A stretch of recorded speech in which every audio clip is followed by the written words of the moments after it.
Ang Section 8A po ay malinaw. Nasabi ron, the AMLAC and its secretariat shall not in any way disclose any information in any manner. So anong ibig sabihin ng in any manner? Sa kahit na anong pamaraan, hindi pwedeng maglabas ng impormasyon ang AMLAC. Mga opisyal ng Anti-Money Laundering Council, Bangko Sentral ng Pilipinas at ilang mambabatas inireklamo kaugnay ng paglalabas ng bank records ni Atty. Carpio at Vice President Sara Duterte. Pagdinig sa hiling na precautionary hold departure order para kay Senator Cheese Escudero at negosyanteng si Maynard Mu na isagawa na ng Sandigan Bayan. Pero maingat po ang Pangulo sa pagbibigay ng anunsyo sa ating taumbayan. Kaya huwag ipahid sa Pangulo ang salitang aresto dahil hindi po niya yan ginamit. Malacanang nanindigang walang mali sa anunsyo ni Pangulong Ferdinand Marcos Jr. kaugnay ng pagkakahuli kay Saldico. Palasyo umaasa pa rin na mapapauwi ng bansa ang dating mambabatas. Content creators na hindi sumusunod sa show cause order at patuloy na gumagawa ng peligrosong video sa kalsada, binalaan ng Land Transportation Office. The price adjustment for diesel is rollback. There will be a rollback tomorrow at 12.94 pesos minimum. Mahigit 12 pesos na rollback sa kada litro ng diesel ipatutupad simula bukas. Supply ng petrolyo sa bansa tatagal pa hanggang 54 na araw ayon sa Department of Energy.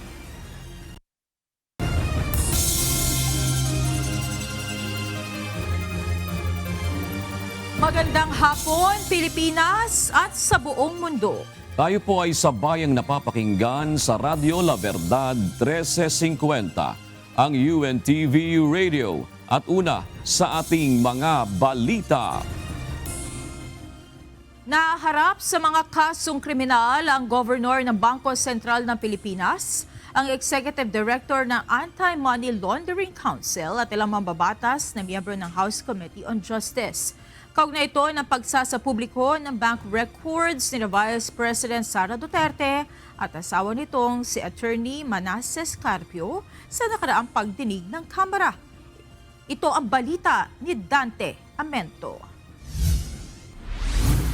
Personal na nagsampa ng reklamong kriminal kaninang umaga si Attorney Manasseh Carpio, asawa ni Vice President Sara Duterte, laban sa ilang opisyal ng gobyerno at mga mambabata sa Quezon City Prosecutor's Office. Pero hindi ito sumagot ng mga tanong mula sa mga media, sa halip ay ang kanya na lamang abogado. Ang mga inireklamo ay sina Bangko Sentral ng Pilipinas o BSP Governor Eli Remolona Jr., Anti-Money Laundering Council o AMLAC Executive Director Ronel Buenaventura at mga miyembro ng House Committee on Justice na sina Jervil Luistro, Percival Sindanya, Chel Jokno at Laila de Lima. Inakusahan ang mga ito ng paglabag sa Anti-Money Laundering Act o AMLA, Republic Act No. 1405 o ang Bank Secrecy Law at Republic Act No. 10173 o Data Privacy Act. Ang Section 8A po ay malinaw. Nasabi ron, the AMLAC and its secretariat shall not in any way disclose any information in any manner. So anong ibig sabihin ng in any manner? Sa kahit na anong pamaraan, hindi pwedeng maglabas ng impormasyon ang AMLAC. Batay sa reklamo, nagkontsabahan ang mga naturang opisyal upang iligal na ilabas at ihayag ang transaction reports ng iba't ibang bangko kaugnay ng bank records nilang mag-asawa na protektado ng batas. Kabilang sa mga impormasyon na inilabas, partikular sa pagdinig ng House Committee on Justice noong April 22 ay ang mga transaksyon sa deposits, withdrawal at bank balances. Para sa kampo ni Attorney Carpio, ang mga kongresista ang may pakana ng paglabag. Sila po yung nag-udyok na ilabas. Di ba? Sila yung nag-motion, sila yung nag-second demotion at pinirmahan yung sabpina. Na dahil dun sa pinirmahan nilang sabpina, nilabas naman ng AMLAC. So yun po yung kaso namin. Nilinaw din ni Attorney Carpio na wala silang pahintulot sa AMLAC at sa mga opisyal o staff nito na ilabas ang kanilang bank transactions. Ito ay ginamit umano bilang tool para sa black propaganda at political harassment upang sirain ang reputasyon ni VP Sara at ng buong pamilya Duterte, lalo na para sa darating na 2028 national elections. Binigyang diin niya na ang AMLA ay ginagawang sandata o weaponized sa kabila ng pagiging illegal nito. Dagdag pa ng abogado ni Carpio ang pagbabawal ng paglalabas ng impormasyon hinggil sa bank records sa ilalim ng Section 8A ng AMLA ay absolute at walang exception. Walang consent. In fact, sumulat pa nga kami sa AMLAC April 16 bago maglabas ng subpoena na sinasabi namin, AMLAC, bawal yan ha. Ang sinasabing magpalabas ka ng impormasyon. Nagbabala rin si Attorney Carpio na kung hahayaan ang ganitong gawain, walang financial data ng sino man ang ligtas sa ilalim ng kasalukuyang sistema.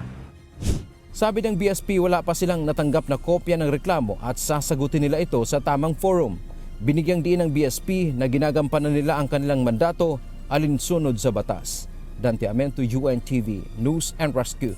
Diyos ang aming sandigan, serbisyo publiko ang aming pinahahalagahan. Naniniwala naman ang ilang miyembro ng House Justice Committee na hindi makaapekto sa impeachment proceedings ang reklamong inihain ni Attorney Manasseh Carpio, asawa ni Vice President Sara Duterte. Kaugnay ito ng ulat ng Anti-Money Laundering Council sa covered at suspicious transactions sa mga bank account na iniuugnay sa mag-asawa. Ayon sa mga mambabatas, lumalabas na pag-amin sa bilyong pisong halaga ng transaksyon sa mga bangko ang ginawang paghahain ng reklamo ni Carpio. Ito ang balita ni Rosa Licos. Kung wala akong TRO, wala akong hadlang yon. For as long as walang TRO ma-issue or anything that can stop legally the proceedings both before the House and the Senate, tuloy-tuloy po ang proceedings sa House and also sa Senado. Kabilang sina mamamayang Liberal Party List Representative Leila de Lima, Akbayan Party List Representatives Shell Jokno at Percy Sendanya sa mga inirereklamo ni Attorney Manasseh Carpio na lumabag umano sa Anti-Money Laundering Law, Bank Secrecy Law at Data Privacy Act. Kaugnay ito ng ginawang ulat ng Anti-Money Laundering Council o AMLAC sa bilyong pisong halaga ng covered at suspicious transactions sa mga bank account na iniuugnay kina VP Duterte at Carpio sa impeachment hearing ng House Justice Committee, kaugnay ng aligasyong hindi maipaliwanag na yaman at pagpalyang ilantad sa Statements of Assets, Liabilities and Net Worth o SALN ang lahat ng ari-arian ng pangalawang Pangulo. Naninindigan ang mga mambabatas na naayon sa batas ang proseso ng komite, kaya kampante ang mga ito na hindi susulong ang reklamo. Kabilang na ang exception ng impeachment cases sa Bank Secrecy Deposit Law. Bank Deposit Secrecy Law, maski na sa Anti-Money Laundering Act, ay mga ano po ito, exception po ito. Dahil nga we're talking here about a case of impeachment. We are in impeachment proceedings and therefore mandato namin, karapatan namin, prerogative namin, power ng committee to subpoena yung mga dokumento na mga relevant para dun sa pag-prove ng mga impeachable offenses. Hindi rin anila bank accounts ang isinapubliko sa House Justice Committee hearing kundi AMLAC reports. Sa tanong naman kung bakit kasama sa sinuri sa pagdinig ang mga financial transaction ng isang pribadong individual, ito ay dahil sa conjugal property relation ng mag-asawang Duterte at Carpio. He is married to the Vice President and they're under the laws that we have in the country, their properties are communal in nature. So there should be every reason to look into the properties of both spouses. At the same time, kailangan din natin makita yung, based on what was alleged in the complaint, kung ano man talaga yung basis for those claims of unexplained wealth. Gate din ng mga ito hanggang walang temporary restraining order o TRO at iba pang kahalintulad na desisyon ang korte, tuloy-tuloy ang impeachment proceeding laban kay VP Duterte. Para naman sa iba pang kongresista, diversionary tactic at harassment ang mga reklamo ni Carpio. Tila pag-amin din umano ito sa bilyong pisong halaga ng transaksyon nilang mag-asawa sa kanilang bank accounts. Itong ginawa nila parang pinapatunay lang talaga nila na totoo nga yung mga lumabas na mga dokumento na reports mula sa AMLAC at ngayon iniiba na naman nila yung usapan. Di ba pansin natin, every time ang darating tayo sa substantial part noong discussions, ang gagawin nila, i-deflect nila yung issue. Ayaw nilang sumagot sa Committee on Justice, sasagot sila sa media at ito naman, tatakbo sa korte. Ganito rin ang paniniwala ni House Justice Committee Chairperson, Batangas 2nd District Representative Jervil Luistro. Anya, kapansin-pansin na katuon lamang ang demanda sa mga teknikalidad ng paglalabas ng dokumento at hindi pinabubulaanan o itinatanggi ang AMLAC reports. Samantala, sa April 29, tatalakay ng aligasyong matinding pagbabanta na ginawa ni VP Duterte sa matataas na opisyal ng pamahalaan at target ng pagbotohan ng House Justice Committee kung may sapat na batayan upang umusad ang proseso ng impeachment laban sa pangalawang Pangulo. Rosa Licoz, UNTV News and Rescue. Diyos ang aming sandigan, serbisyo publiko ang aming pinahahalagahan. Mas pinaigting ng Philippine National Police ang pagbabantay sa mga komunidad sa buong bansa upang mapigilan ang bagong taktika ng pagre-recruit ng mga rebelde. Kasunod ito ng madugong engkwentro na ikinasawi ng 19 na individual, kabilang ang 2 dayuhan sa Toboso, Negros Occidental noong April 19. Ayon kay Police Chief General Jose Melencio Nartates Jr., mahigpit na minomonitor ng mga otoridad ang pagbabago sa paraan ng recruitment ng mga ito, lalo na sa mga vulnerable sector at remote na mga lugar. Dahil dito, ipinagutos si Nartates ang pagpapalakas pa ng presensya ng pulisya sa mga komunidad sa Negros at Calapit probinsya kung saan mataas ang antas ng panganib sa seguridad. Plano rin ng PNP na maglunsad ng mas agresibong information campaign sa mga paaralan at barangay para ilantad ang mga paraan ng rebeldeng terorista na gumagamit na ngayon ng social media upang masugpo ang radikalismo sa bansa. Nagbabala naman ang National Task Force to End Local Communist Armed Conflict o NTF-ELCAC sa mga Pilipino sa ibang bansa at mga dayuhan na maging maingat at mapagmatyag laban sa mga individual na nagre-recruit upang sumama sa kanilang pagkilos laban sa pamahalaan ng Pilipinas. Ang babala ng ahensya ay kasunod ng kumpirmasyon na 2 dayuhan ang kabilang sa nasawi sa engkwentro sa Toboso, Negros Occidental, Kamakailan. Ang mga ito ay mga US citizens na sina Lyle Frijoles at kay Dana Rene Sorem. Ayon kay NTF-ELCAC Executive Director Undersecretary Ernesto Torres Jr., si Frijoles ay aktibong kasapi noon pang 2012 sa Anakbayan, USA, isang grupong may communist profile. Ang 2 US citizen ay sinasabing dumating sa Pilipinas itong huling bahagi ng Marso at magkasabay na nagbiyahe patungong Negros Occidental kung saan sila napatay. Naghain ang Makabayan Block sa Kamara ng House Resolution Number 962 para bigyang direktiba ang House Committee on Human Rights na makapagsagawa ng investigasyon in aid of legislation sa nangyaring engkwentro sa Toboso, Negros Occidental. 19 ang nasawi sa engkwentro sa pagitan ng mga tropa ng militar at New People's Army sa lugar, habang daang-daang residente rin ang napilitang lumikas dahil sa gulo. Bukod sa natukoy na 2 American citizens na nasawi, ang isang estudyante ng University of the Philippines at isang community journalist ang naunang napaulat na kasama sa mga napatay. Samantala, nanindigan ang Malacanang na walang sinabing mali si Pangulong Ferdinand Marcos Jr. nang ianunsyo nito ang pagkakahuli kay dating Ako Bicol Party List Representative Zaldico. Ipaubayan na lang ng palasyo sa Department of Justice ang pagbibigay ng detalye sa estado ng pagpapauwi sa dating mambabatas. Ito ang balita ni Nel Maribohok. Pero maingat po ang Pangulo sa pagbibigay ng anunsyo sa ating taumbayan. Kaya huwag ipahid sa Pangulo ang salitang aresto dahil hindi po niya yan ginamit. Maingat at may konkretong basihan si Pangulong Ferdinand Marcos Jr. nang sabihin na nahuli na si dating Ako Bicol Party List Representative Zaldico sa Czech Republic. Ito ang iginiit ng palasyo sa gitna ng pambabatikos pa rin ng ilang kritiko sa inanunsyo na ito ng Pangulo na hindi umano beripikado. Ayon kay Palace Press Officer Undersecretary Claire Castro, walang ginamit na termino ang Pangulo na aresto sa kanyang pahayag noong April 16 ukol kay Saldico. Ang nahuli na salita ay very general. So kapag nahuli, pwede nating sabihin na napahinto, na stop, na prevent sa pagkilos, at hindi mali ang Pangulo sa kanyang inulat noong April 16.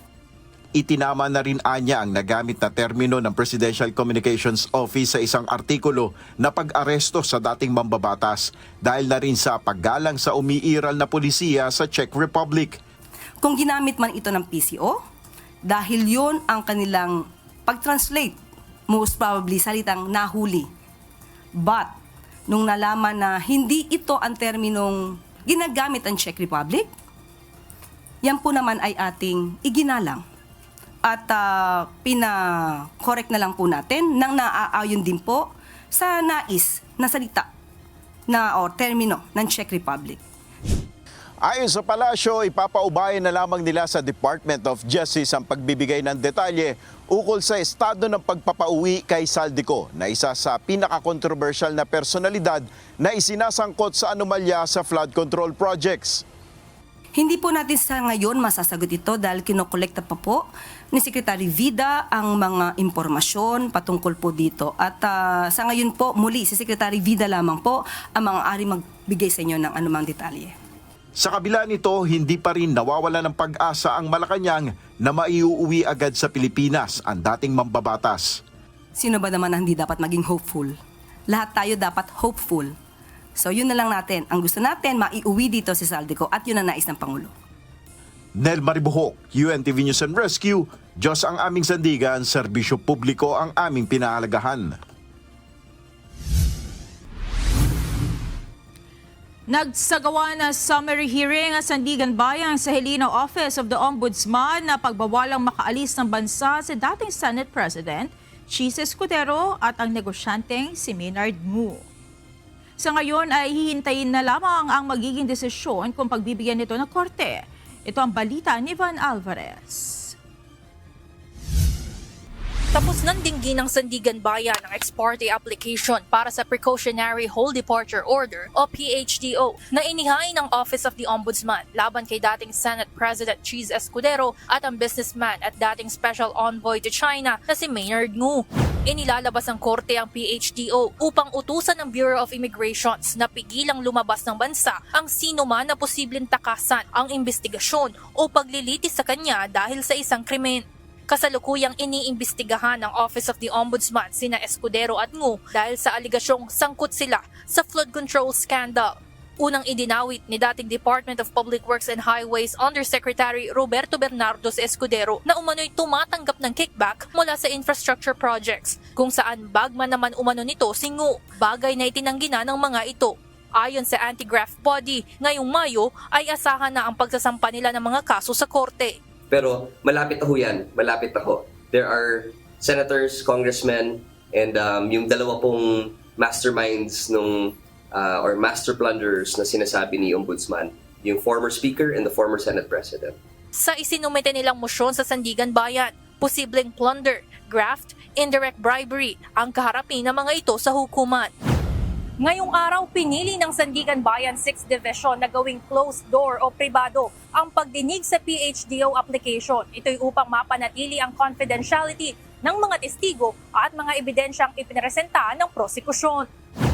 Ayon kay Associate Justice Sara Jane Fernandez, ayaw nilang makompromiso ang pagdinig, lalo na at ex parte ang aplikasyon o walang partisipasyon ng mga respondent. Hindi rin ito maituturing na paglilitis, lalo na at wala pang kasong naisasampa sa korte, kundi tanging mosyon pa lamang upang masigurong hindi lalabas ng bansa ang dalawa habang iniimbestigahan ng mga ito ng Ombudsman. Kahapon, naglabas ng pahayag ang Ombudsman at sinabing parte ito ng kanilang legal strategy kung saan layo nitong protektahan ang interes ng bansa at maiwasan ang pagtakas ng mga sangkot o paglipat ng kanilang mga ari-arian habang nagpapatuloy ang mga investigasyon. Kamakailan naglabas na ang Sandigan Bayan ng precautionary hold departure order para kay dating House Speaker Martin Romualdez. Kinumpirma rin ni Ombudsman Remulla na mayroon ng freeze order ang Court of Appeals para sa mga ari-arian at bank accounts ng dating House Speaker. Inaasahan naman na pagkatapos ng pagdinig ay ilalabas na ng Anti-Graft Court ang kanilang desisyon kung pagbibigyan ba o hindi ang PHDO laban sa dating Senate President at umano'y bagman ni Escudero. Evan Alvarez, UNTV News and Rescue. Diyos ang aming sandigan, serbisyo publiko ang aming pinahahalagahan. Sa ibang balita, maaga pang pag-usapan kung sino ang magiging pambato ng administrasyon sa 2028 presidential elections. Ito ang sagot ng Malacanang sa tanong kung may napipisil na ba ang Pangulo na kanyang susuportahan sa halalan sa 2028. Ito ay sa gitna na naging pahayag ni Naga City Mayor Leni Robredo na hindi siya tatakbo bilang presidente sa susunod na national elections. Sa ngayon, sa paningin po ng Pangulo, napakaaga pa pong pag-usapan kung sinong tatakbo sa pagkapangulo sa susunod na eleksyon. Tutok po ang Pangulo sa pagtatrabaho, tutok po ang Pangulo lalong-lalo na sa nangyayaring sigalot dito sa Middle East para tuloy-tuloy po ang supply ng produktong petrolyo sa ating bansa. Ipinagutos ng Department of Environment and Natural Resources o DENR sa lahat ng operator ng sanitary landfill sa buong bansa na magpasa ng kani-kanilang contingency plan sa panahon ng sunog o emergency. Ang direktiba ay kasunod ng pagsiklab ng sunog sa Navotas Sanitary Landfill. Sa memorandum na inilabas noong April 22, ipinagutos ng Environmental Management Bureau Director Jacqueline Caancan na isaad ng mga landfill operators sa ipapasang contingency plan ang mga hakbang upang maiwasan at aapulain ang sunog. Hakbang kaugnay ng slope failure, saan pinatatagos ang katas ng basura at kung anong hakbang upang maiwasan ang gas explosions. Kasama rin ang pakikipag-ugnayan sa iba pang sangay ng pamahalaan, evacuation plan at rehabilitasyon. Inatasan rin ang mga lokal na pamahalaan na agad itigil ang operasyon ng lahat ng open at controlled dump sites sa kanilang nasasakupan upang maprotektahan ang mga kalapit na komunidad. Binibigyan ng EMB ang mga regional office ng hanggang 15 araw upang tumugon. Inalisa sa pwesto ng Police Regional Office 2 ang isang tauhan nito na nakita sa viral video na nambatok ng isang motorista sa Tugigaraw.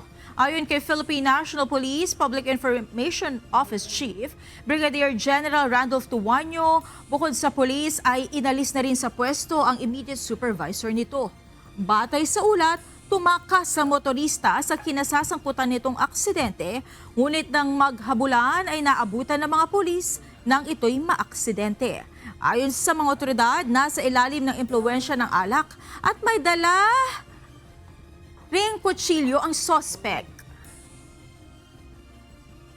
Di umano, ito daw po ay unruly at nakuhanan po doon ng kutsilyo bago po na umabot dyan. Pero sinasabi nga po natin, may tama po tayong proseso na dapat sundin na anuman ang kadahilanan ay walang reason para saktan niya po yung nasabing motorista po natin. Tiniyak ng Philippine National Police na hindi magkakaroon ng cover-up sa ginagawang investigasyon kaugnay ng nangyaring aksidente sa Payatas, Quezon City nitong Biyernes, kung saan 5 person under police custody ang nasawi habang 5 individual naman ang nasugatan, kabilang ang 4 na pulis. Ito ang balita ni Lea Ilagan. Titignan yung all possibilities na ano ba ang possible liabilities ng Philippine National Police, hindi lang ng QCPD, kung may pagkukulang ba tayo sa maintenance. On the way na, tinawagan ko na. Andiyan na. Sinampahan na ng kasong reckless imprudence resulting to multiple homicide ang pulis na driver ng police car na nasangkot sa aksidente noong Biyernes sa Payatas, Quezon City. Sinasabing galing sa Station 15 ng QCPD. Ang sasakyan, lulan ang 6 na person under police custody o PUPC na ihahatid sana sa Quezon City Jail para sa kanilang commitment order na mangyari ang insidente. Ayon kay Quezon City District Traffic Enforcement Unit Chief, Police Lieutenant Colonel Geoffrey Lim, sinisilip nila ang lahat ng anggulo upang malaman ang dahilan ng trahedya kabilang ang mechanical failure at human error. Based po dun sa mga initial statement, na lose control po yung driver natin, nahirapan siya kasi gumewang na yung sasakyan, and allegedly may naramdaman silang kabig doon sa sasakyan po. Para matiyak na magiging patas ang investigasyon, kinuha na aniya nila ang serbisyo ng maker ng sasakyan upang masilip kung saan nagkaroon ng problema. Pina-undergo po natin siya ng inspection sa third party para, actually Toyota po ang nagkakandak ng technical inspection para malaman natin kung ano talagang naging problema ng sasakyan. Hindi rin naman aniya nagpapabaya ang QCPD dahil regular ang kanilang ginagawang check sa kanilang mga mobility. Naging practice din po namin sa QCPD, especially our logistics officer under the guidance po namin DD, to inspect lahat po ng mobility. Monthly po nagkakaroon kami ng inspection as to the roadworthiness po ng sasakyan. And also po yung mga different police stations, they are required to conduct PMS po, regular PMS sa mga sasakyan po. Ipinag-utos naman ni PNP Chief Police General Jose Melencio Nartates Jr. ang malalimang investigasyon sa insidente. Sa nasabing aksidente, 5 PUPC ang nasawi. As to the result po, blunt trauma sa head and yung 4 po ay blunt trauma sa trunk. Yun po yung result ng medical po natin. Sir, nakakosas ba sila nung nandun sila yung mga PUPCs? Pag nagta-transport po, it is the protocol po because they are under police custody. Nakaposas po sila. According po sa station commander, nakaposas po sila na magkakatabi. Magkakadugtong po. Pumalag naman ang PNP sa mga espekulasyon na sinadya ang aksidente. Katunayan, malubhang pinsala din aniya ang tinamo ng 4 na pulis. We are still conducting po thorough investigation para malaman talaga natin yung circumstances dun sa pangyayari. But para po sa kaalaman ng lahat, yung pulis po natin, hindi po sila hindi sila walang injury. Actually, pag babasahin po natin yung mga results ng medical, grabe din po yung natamo ng ating mga police officers. Especially yung isa po na 7 yung ribs ang fractured. So, yung isa po hindi pa rin nakakausap because of the trauma siguro. Yung isa po ay dumudugo until now yung kidney. Kabilang sa mga kasong kinakaharap ng mga nasawing PUPC ay theft, drugs, robbery at grave threat. Leia Ilagan, UNTV, News and Rescue. Diyos ang aming sandigan, serbisyo publiko ang aming pinahahalagahan. Narito naman ang mga balita sa iba't ibang panig ng mundo na ihahatid ng ating global correspondent na si Marvin Delfin na nasa Perth, Australia.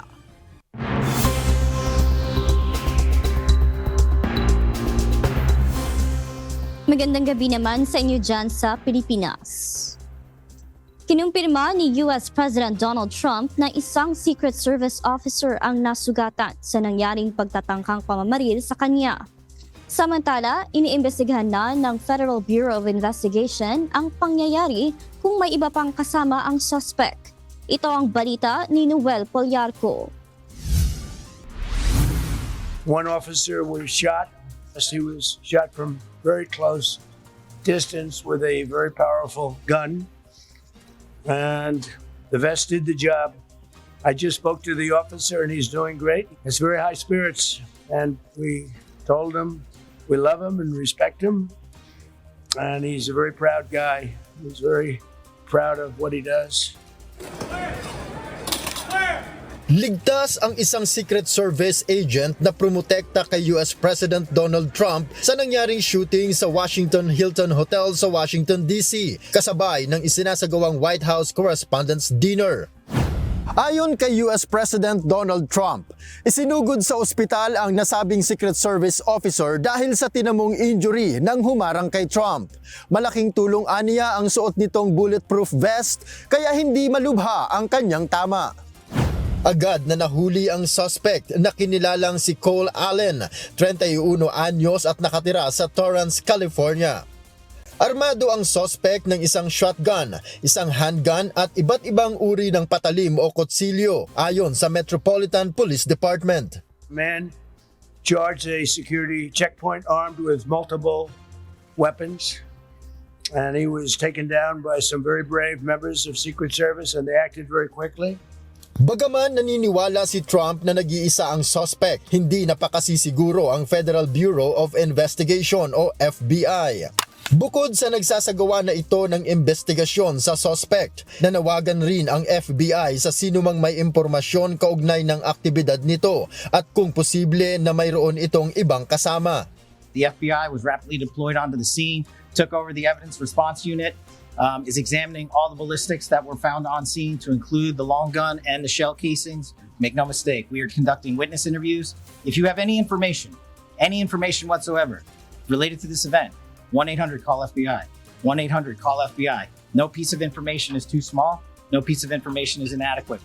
Ayon kay Trump, ito aniya ang isang dahilan kung bakit nais niyang magpatayo ng mas malaking ballroom sa White House kung saan pwede siyang magsalita at makipag-usap sa mga reporters na hindi nanganganib ang kanilang kaligtasan. What we're planning at the White House is actually a larger room, and it's much more secure. It's drone-proof, it's bulletproof glass. We need the ballroom. That's why Secret Service, that's why the military are demanding it. They've wanted the ballroom for 150 years for lots of different reasons. Ito na ang ika-6 na beses na may nagtangka sa buhay ni US President Trump. Pinakahuli ay noon lamang buwan ng Pebrero. Noel Poliarco, UNTV News and Rescue, Canada. Diyos ang aming sandigan, serbisyo publiko ang aming pinahahalagahan. Hindi naniniwala si US President Donald Trump na may kinalaman sa Iran ang nangyaring assassination attempt sa kanya sa isang pagtitipon sa Washington, D.C. Ayon kay Trump, bukas naman aniya ang kanyang komunikasyon kung nanaisin ng Iran na makipag-usap. Ito ang balita ni Jovic Bermas. When they want, they can call me. We have all the cards. We've won everything. Bukas ang komunikasyon ni US President Donald Trump sa mga kinatawan ng Iran para mapag-usapan ang tungkol sa kung paano tatapusin ang kanilang labanan. Ayon kay Trump, ang nais nila ay huwag magkaroon ng nuclear weapon ang Iran. Git ng Iran, ang layo ng kanilang pagkakaroon ng armas nuklear ay para sa kapayapaan at hindi sa gyera. Ngunit di naniniwala si Trump. Pero kahit pa nagtungo si Iranian Foreign Minister Abbas Araghchi sa Pakistan, wala itong nabanggit tungkol sa nasabing kondisyon sa pakikipag-usap nito sa Pakistani government. They will not have a nuclear weapon. It's very simple. Look, that whole deal is not complicated. Muling nalagay sa alanganin ang usapang pangkapayapaan sa US at Iran nang kanselahin ni Trump ang pagpunta ng mga kinatawan ng US sa Islamabad para sana sa ikalawang negosasyon. Ayon kay Trump, hindi praktikal ang gumastos at magsayang ng araw at oras sa pagpapadala ng mga kinatawan sa Pakistan nang wala din namang mangyayari, lalo't tila may sariling issue sa pamumuno ang Iran. They don't know. They are fighting with each other. There's tremendous infighting. They're probably fighting for leadership. In many cases, I think they're fighting not to be the leader. I'll deal with whoever we have to, but there's no reason to wait 2 days, have people traveling for 16, 17 hours. We're not doing it that way. Samantala, hindi naniniwala si Trump na may kinalaman sa Iran ang tangkang pagpatay sa kanya. Gayunman sa isang hiwalay na panayam, sinabi nito na hintayin na lang anya ang resulta ng investigasyon kung sakali na mayroon nga, lalo na't mainit ang sitwasyon sa pagitan ng dalawang bansa ngayon. I don't think so, but you never know. We're going to know a lot. Well, we have the best people in the world working on it. Jovic Bermas, UNTV News and Rescue. Diyos ang aming sandigan, serbisyo publiko ang aming pinahahalagahan. Panasahan ng pinanikas ang nasa 3,200 residente sa Northern Japan bunsod ng nagpapatuloy na forest fires sa Iwate Prefecture na nagsimula pa noong April 22. Ayon sa mga otoridad, aabot na sa 700 ektarya ang naabot ng sunog at may 7 gusali na rin ang nadamay. Sa ngayon, aabot na sa 1,400 bumbero ang ipinakalat upang maagapan ang paglawak ng sunog. Pinakaapektado ay ang bayan ng Otsuchi sa baybayin ng Pacific Ocean na siya ring malubhang napinsala ng March 2011 tsunami. Ayon kay Otsuchi Mayor Kozo Hirano, bagaman may mga aerial assets din na tumutulong sa pag-apula, nahihirapan ang mga bumbero dahil sa tuyong panahon at malakas na hangin. Inaasahang makatutulong ang paparating na ulan sa mga susunod na araw ayon sa forecast ng Japan Meteorological Agency. Nagsasagawa na ng investigasyon ang lokal na pamahalaan sa sanhi ng sunog. At yan ang mga balita mula sa labas ng Pilipinas. Mula dito sa Perth, Australia, ako si Marvy Delphine. Magandang gabi.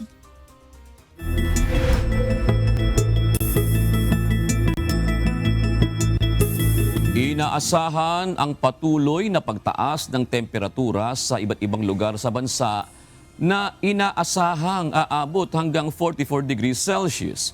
Ayon sa Pag-asa, 11 lugar ang posibleng umabot sa dangerous level ang heat index bukas araw ng Martes. Kabilang sa mga makararanas ng matataas na heat index ay ang mga lugar sa Giwan Eastern Samar, Dumangas sa Iloilo at Sangli Point, Cavite na aabot sa 44 degrees Celsius. Samantala sa La Carlota, Negros Occidental naman ay papalo sa 43 degrees Celsius. At sa mga lugar naman ng Cuyo, Palawan at Dagupan sa Pangasinan ay mararanasan ang hanggang 42 degrees Celsius na heat index. Nagpaalala ang ahensya na iwasan ang pagbibilad sa ilalim ng sikat ng araw at uminom ng maraming tubig upang maiwasan ang pagkakasakit gaya ng dehydration, heat cramps at heat stroke. Inatasan ni Manila Mayor Francisco Isko Moreno Domagoso ang Manila City Disaster Risk Reduction and Management Department na magsagawa ng malawakang misting operation sa iba't ibang bahagi ng lungsod, bunsod ng matinding init na nararanasan sa ngayon. Sa isang pulong, nagbigay ng direktiba ang alkalde na agad isagawa ang naturang operasyon upang makatulong sa pagpapaginhawa sa paligid sa gitna ng matinding init ng panahon. Patuloy na pinaalalahanan ng lokal na pamahalaan ng publiko na magbantay upang makaiwas sa sakit dulot ng mataas na temperatura. Magbubukas ng 89 na job fair center sa iba't ibang panig ng bansa ang Department of Labor and Employment o DOLE sa araw ng paggawa sa Mayo 1. Ayon sa DOLE, mahigit 1,600 bakanteng posisyon ang maaaring maaplayan ng mga naghahanap ng trabaho sa gagawing job fair ng ahensya. Ito ang balita ni Benedict Samson. Inaanyayahan po namin kayo na makita ho sa aming nalalapit na nationwide job fair.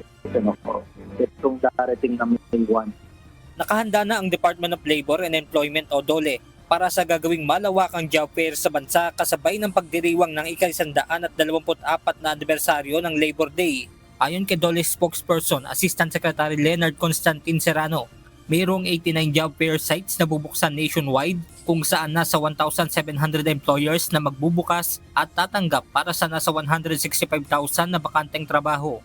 Maaari magpunta rito ang isang aplikante na pasok sa larangan ng manufacturing gaya ng wholesale at retail, business process outsourcing o BPO, construction, accommodation at food service.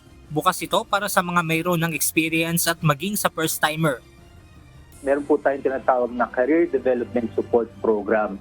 Ito po yung mga job seekers, mga kababayan natin naghahanap ng trabaho. Tinitignan ho natin, binibigyan ho natin sila ng mga counseling. Meron po tayong tinatawag na employment counseling, meron pong career counseling, meron din pong vocational counseling. Depende po sa naaayon sa kanilang preference. Tinuturuan po sila o pinag-uusapan po kung paano makahanap ng trabaho para sa ibang may nais na career path. Bukod sa pribadong sektor, kasama rin sa bubuksan ay ang trabaho sa ilang departamento at ahensya ng pamahalaan.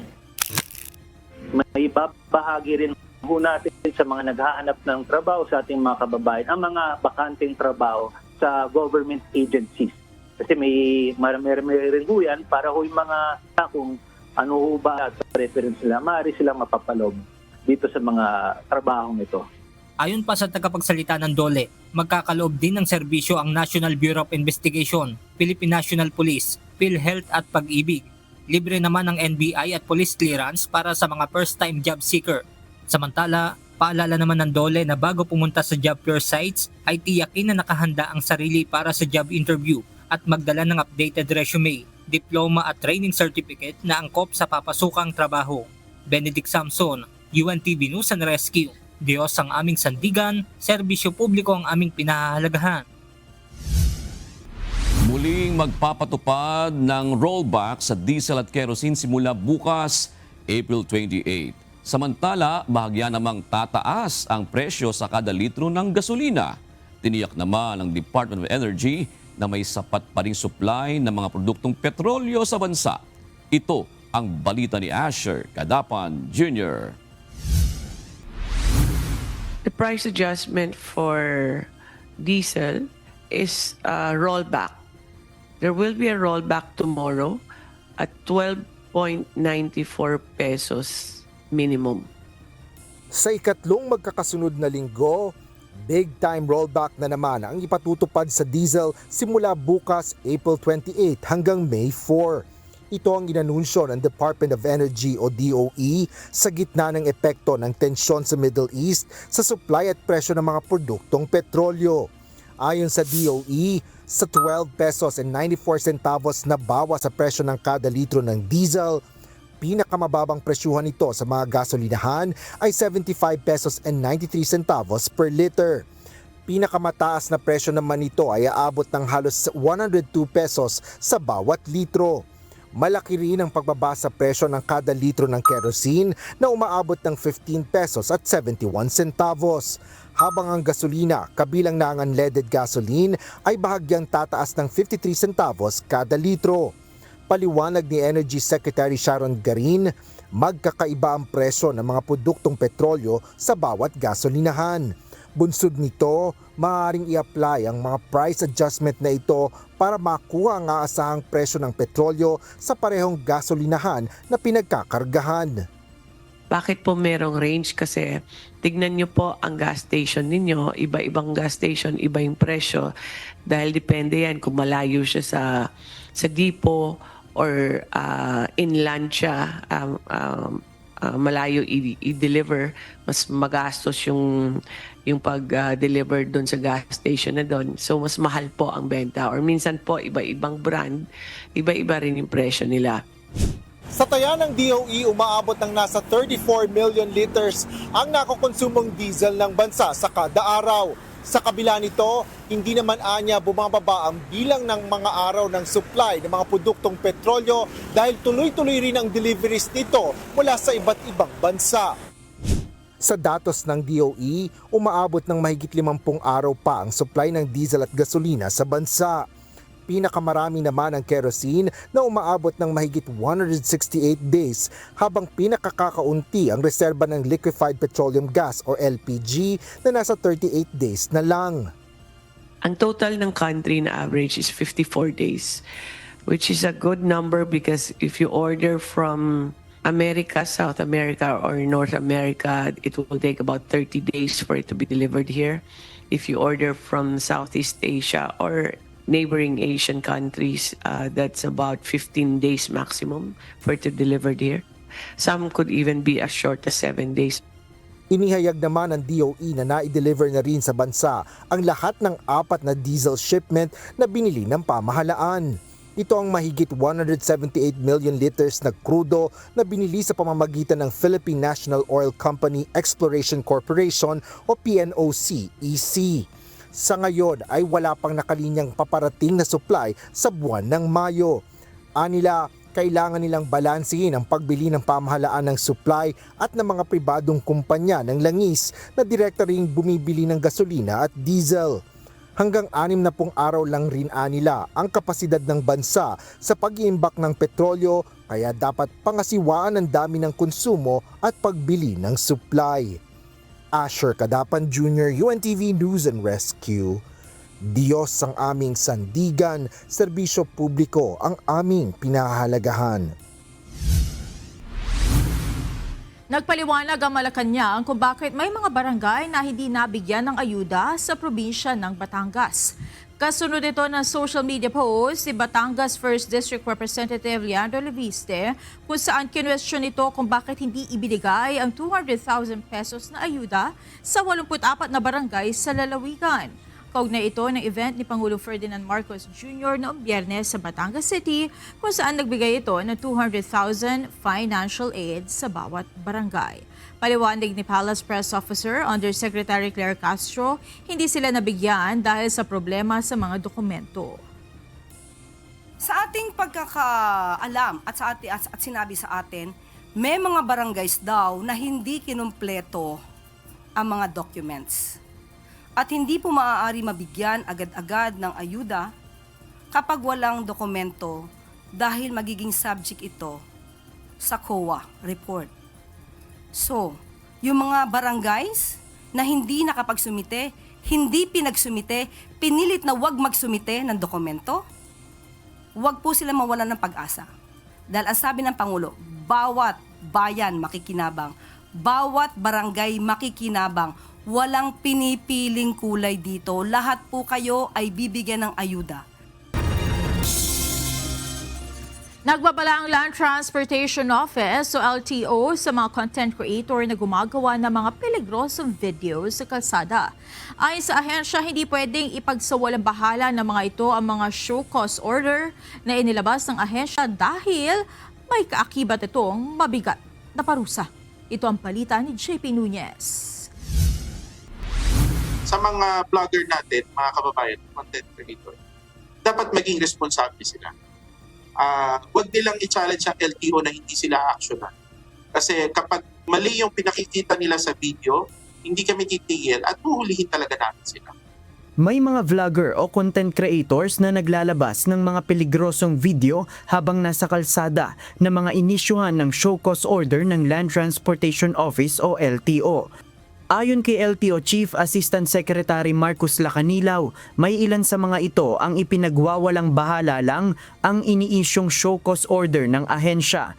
Babala ng LTO, maaaring ma-revoke ang driver's license ng mga ganitong klase ng content creator o vlogger at kung hindi sila susunod sa show cause order ng ahensya, maaari pang ma-impound ang kanilang mga sasakyan o mga motorsiklo na ginagamit sa paggawa ng mga video. Isaan niya sa halimbawa nito ay ang content creator ng sasakyan na tila nanghahamon pa ng karera sa kalsada dahil hindi ito nakinig sa patawag na show cause order ng LTO at may hamon pa sa ahensya. Inimpound na ang kanyang sasakyan na ginagamit sa video.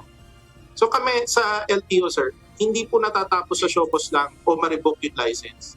Kasi ma-revoke namin yung license, pasaway ka pa rin. Tatrabahuhin ka talaga namin para mahuli namin, impound namin yung sasakyan. Kaugnay nito, umabot na sa 360 na mga lisensya sa pagmamaneho ang na-revoke ng LTO sa loob ng 6 na buwan. 258 naman ang nasuspending driver's license mula October 10, 2025 hanggang nitong April 18, 2026. Kasama sa mga tinanggalan ng lisensya ang mga driver ng ilang mga nag-viral na video sa social media. Nais ko lang din pong ipaalala na ang pagmamaneho ay isang pribilehiyo lamang na pwede pong bawiin ng anumang oras kung ito ay aabusuhin, lalo na sa mga kasong reckless driving o road rage. Para sa mabilis na pagre-report ng mga paglabag sa batas trapiko, binuksan ng LTO ang isumbong mo kay LTO Chief website. Sa website na yan, maaaring magpasa ng reklamo ang publiko na kanilang makikita sa kalsada kung saan si LTO Chief Lacanilaw mismo ang tatanggap ng mga sumbong. JP Nunez, UNTV, News and Rescue. Diyos ang aming sandigan, serbisyo publiko ang aming pinahahalagahan. Nagsasagawa na ng investigasyon ang pambansang pulisya sa posibleng kaugnayan ni Charlie Atong Ang sa isang police major sa Chinese triad ng ilegal na sigarilyo sa bansa. Lumutang ang impormasyon matapos mahuli ang 10 Chinese national sa ilegal na pagawaan at distribusyon ng sigarilyo sa Negros Occidental. Bukod sa ilegal na sigarilyo, inaalam din ng pulisya kung may kinalaman ang mga ito sa online sabong sa Talisay City.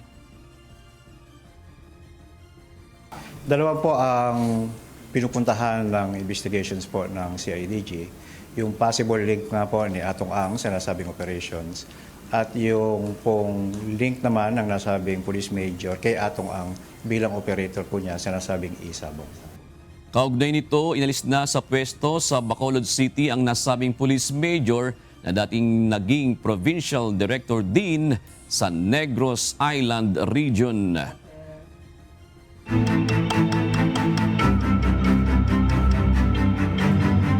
Pinangunahan ni Education Secretary Sani Angara ang panunumpa ng kabuang 8,566 na kawani ng Department of Education sa Western Visayas ngayong araw sa Rojas City, Capiz.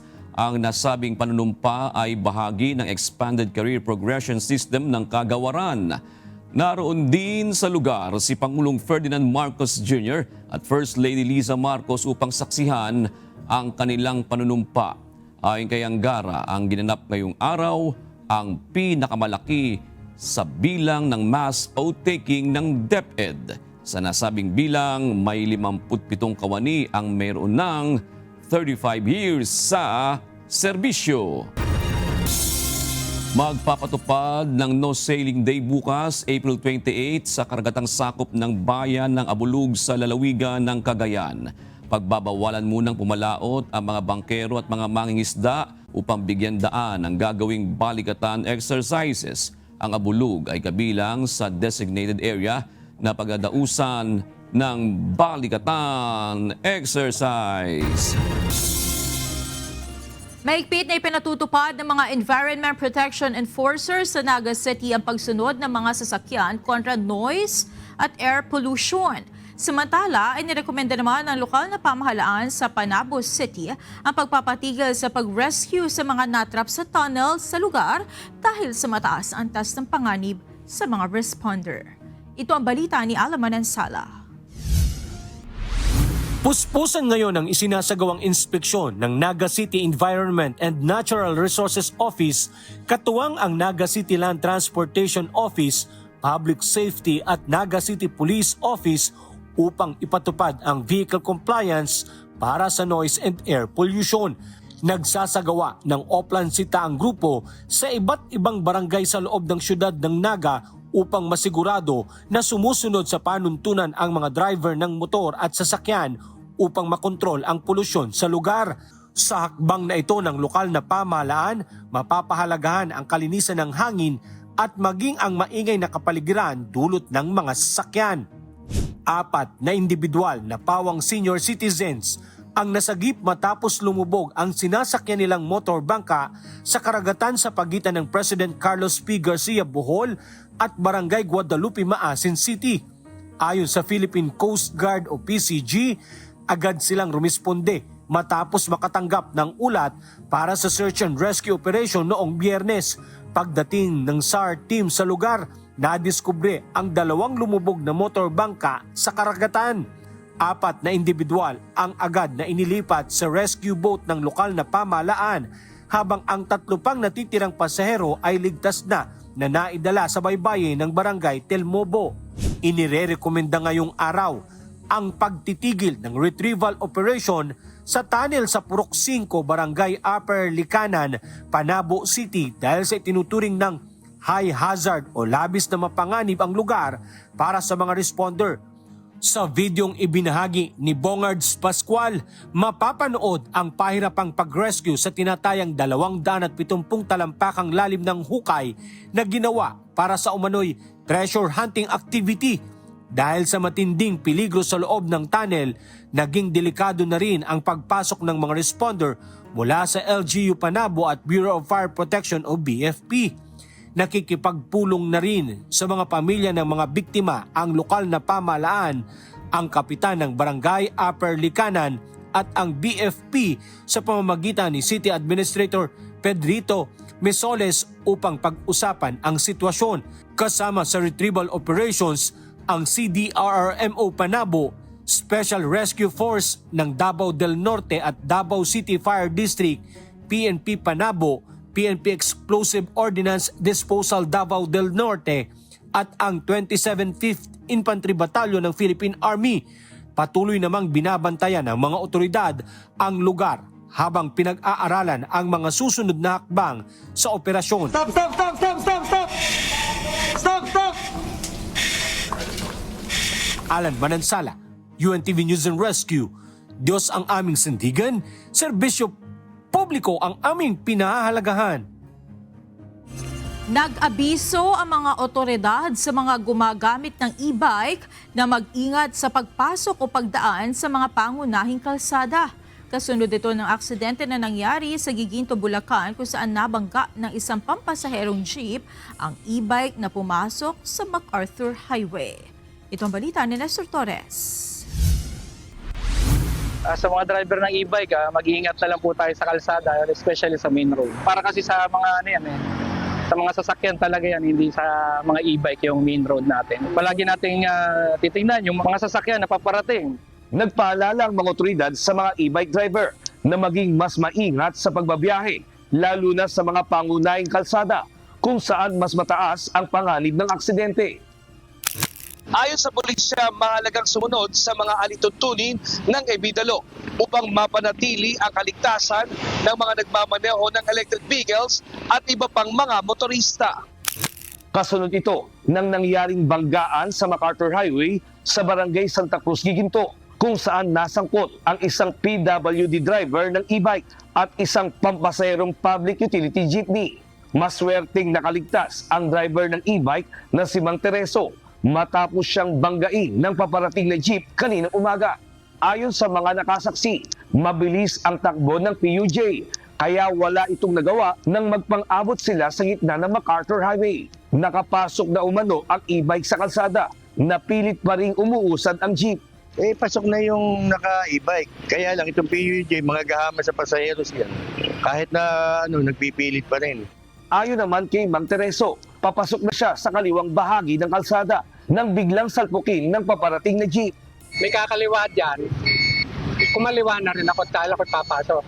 Siya naman pagdating na dito na matulin. Dito siya sa kanan service road ng bali dinaanan niya Aminado naman ang driver ng jeep na may pagkakamali rin siya. Ngunit gate nito, hindi umano siya nagpapatakbo ng mabilis. Talagang nakapreno ako. Problema nga si Tatang. Doon lang nakatingin. Doon tumingin na parating ako. Pero siyempre, inabot na rin siya. Kasi kung matulid talaga ako, pabubuwal yun. Hindi naman sinasabi.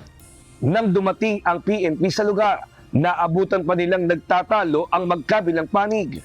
Sa huli, nagkasundo na lamang ang dalawa at dinaan sa areglo ang insidente dahil wala namang malubang nasaktan. Nestor Torres, UNTV News and Rescue. Diyos ang aming sandigan, serbisyo publiko ang aming pinahahalagahan. Sinimulan na ng Cebu City Local Government ang investigasyon sa isang reklamo na umano'y seryosong paglabag sa sanitation guidelines at karapatan ng mga manggagawa sa ilang establishmento sa lungsod. Sa ngayon, pinag-aaralan na ng LGU ang posibleng kaparusahan sa mga establishmentong ito oras na mapatunayan ang nasabing reklamo. Ito ang balita ni Gladys Suwabi. Daghan nagsulti nga naay mga establishments nga dili kuno magpagamit sa ilang empleyado, so that's why ang ilang empleyado mogamit og usa ka container didto sila mangihi. At the end of the day, ilang ilabay somewhere asa nila malabay within that vicinity also. Usap-usapan ngayon sa Cebu City ang reklamo online ukol sa umano'y paglabag sa sanitasyon at karapatan ng mga manggagawa sa ilang establishmento, partikular sa bahagi ng Colon at Carbon Market. Sa naturang posts, nasaksihan ang isang empleyado na nagbuhos at nagtapon ng 2 container na umano'y may lamang ihi sa gilid ng kalsada. Dahil sa matindi at hindi kanais-nais na amoy, nangangamba ang netizen sa posibleng banta nito sa kalusugan at sanitasyon ng publiko. Ayon sa posts, may ilang establishmento sa lungsod na hindi umano pinapayagan ang kanilang mga empleyado na gumamit ng maayos na comfort room sa loob ng opisina. Dahil dito napipilitan umano ang mga empleyado na gumamit na lamang ng mga container bilang pansamantalang lalagyan at itinatapon ito sa paligid ng lugar. Agad namang naglabas ng memorandum ang Cebu City Local Government Unit sa Cebu City Health Office upang magsagawa ng investigasyon at beripikasyon sa naturang ulat. Ayon kay Cebu City Mayor Nestor Archival, may ilang establishmento nga na hindi nagpapahintulot sa kanilang mga tauhan na gumamit ng maayos na comfort room sa loob ng kanilang mga opisina. Dahil dito, napipilitan ang mga ito na gumamit ng pansamantalang lalagyan para sa kanilang personal na pangangailangan. Itong hangyo, well, katong nga establishments nga gi-mandate nga naa sila comfort rooms, hangyo na to nga pagamiton ang ilang mga empleyado at the same time ang ilas ang mga customer. Hanggang, of course, ang madaan ng mga hugaw ngadto padung sa katawhan. So we will push very hard nga ato ning tan-awon and then mapatuman gyud nato unsay naa sa balang. Binigyan ng 15 hanggang 30 araw ang Cebu City Health Office at iba pang concerned departments upang magsumite ng kanilang preliminary at final report. Sa kasalukuyan, pinag-aaralan din ng lokal na pamahalaan kung anong mga ordinansa ang maaaring i-apply at ang posibleng parusa sa mga lalabag. We are actually asking the City Legal Office karon kung unsay sanction ana because we understand nga mga establishments gi-requirement na sila na ilang kaugalingon nga comfort rooms. Ang akong ipatun-an kung unsay disciplinary actions nga atong mahatag sa mga establishments nga naghimo ni ana. Paalala naman ng Cebu City LGU sa mga establishmento na mahalagang sumunod sa mga sanitary standard at mabigyan ng maayos na pagtrato ang mga manggagawa, kabilang na ang paggalang sa kanilang mga karapatan at pagbibigay ng access sa kanilang pangunahing pangangailangan. Gladys Tuwabi, UNTV News and Rescue. Diyos ang aming sandigan, serbisyo publiko ang aming pinahahalagahan.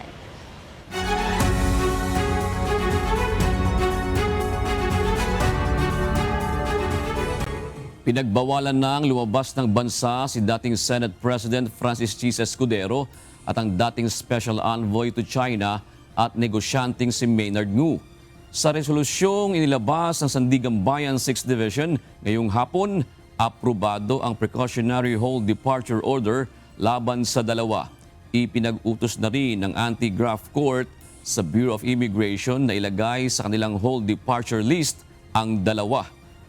Kasalukuyan silang iniimbestigahan ng Office of the Ombudsman dahil sa umunoy pagtanggap ni Escudero ng kickback mula sa mga proyekto ng gobyerno habang si Ngu naman ang umano'y nagsilbing bagman nito.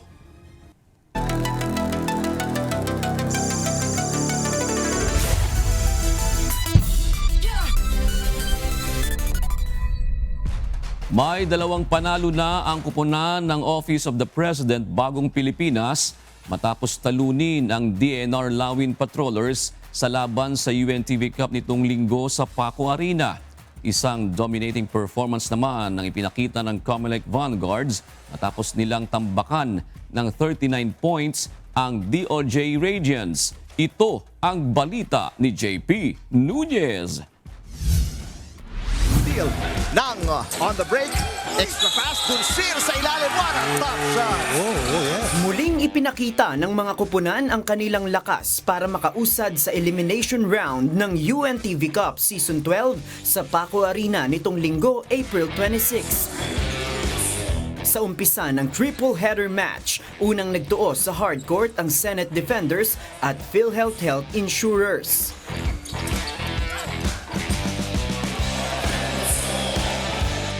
Naka 9-0 run pa ang PhilHealth kontra sa Senate Defenders sa first quarter, pero naidikit ng Senate Defenders sa 1 puntos ang hinahabol na kalamangan sa pagtatapos nito sa score na 15-16. Naging dikit ang laban hanggang sa fourth quarter, subalit sa huling 2 minuto ng laban, tanging ang Senate Defenders lamang ang nakadagdag ng puntos at nagtapos ang kanilang laban sa final score na 62-57. Best player of the game si Jojo Duncil na kumamada ng 26 points, 3 rebounds, 3 assists at 3 steals. The name itself pa lang, defender. So yun yung in-emphasize ko, yung defense namin have to be solid on defense.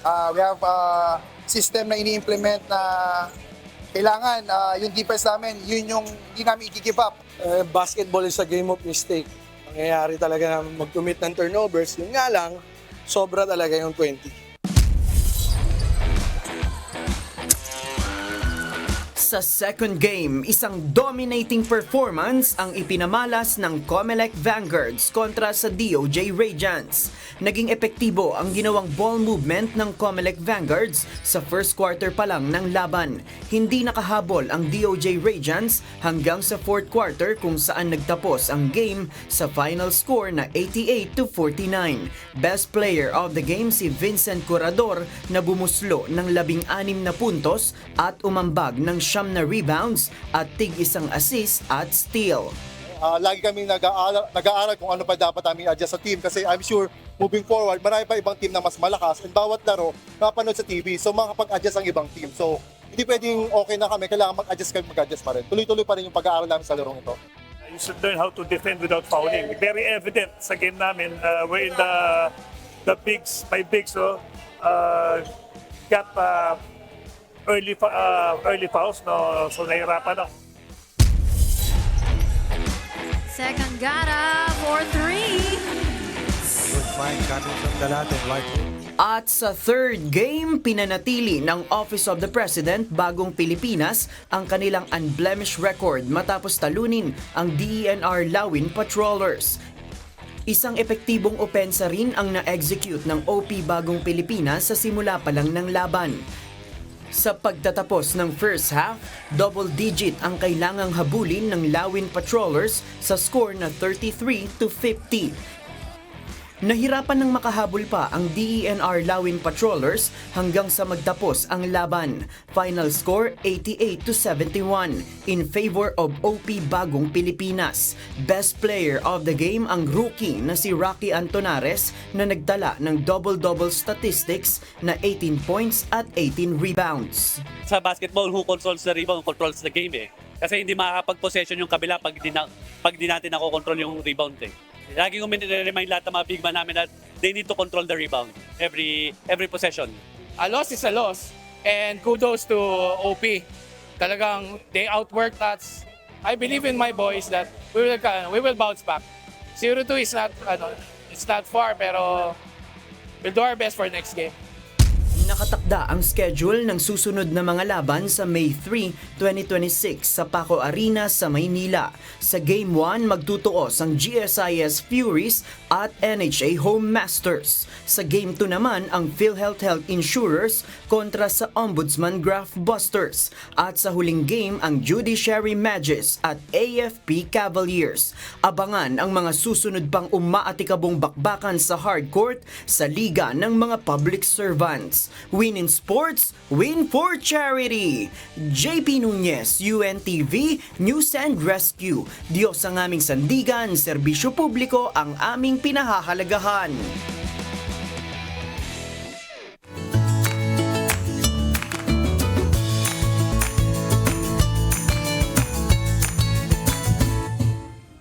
Narito po ang ating mga naging kausi ngayong araw ng Lunes. Salamat po at shout out kina Mirna Ginanaw, Ernesto Davadilla at Alan Pacho.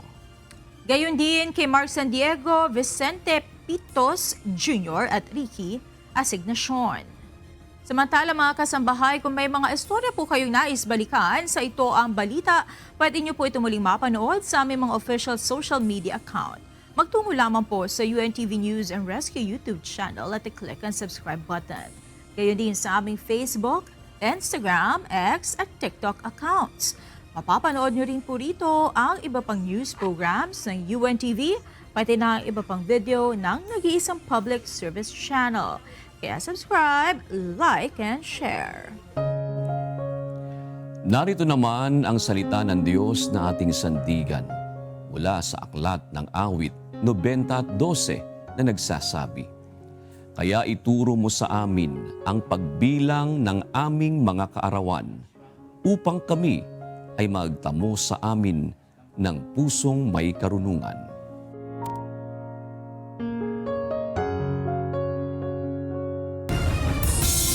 At yan ang naging kabuuan ng ating balitaan ngayong gabi. Aming inilahad ng buong katapatan kung paano namin nasaksihan. Kayo po'y makapagtitiwala ng aming nakita at narinig, ang aming ibinabalita. At dito po sa UNTV, Diyos ang aming sandigan, serbisyo publiko ang aming pinahahalagahan. Magandang gabi po.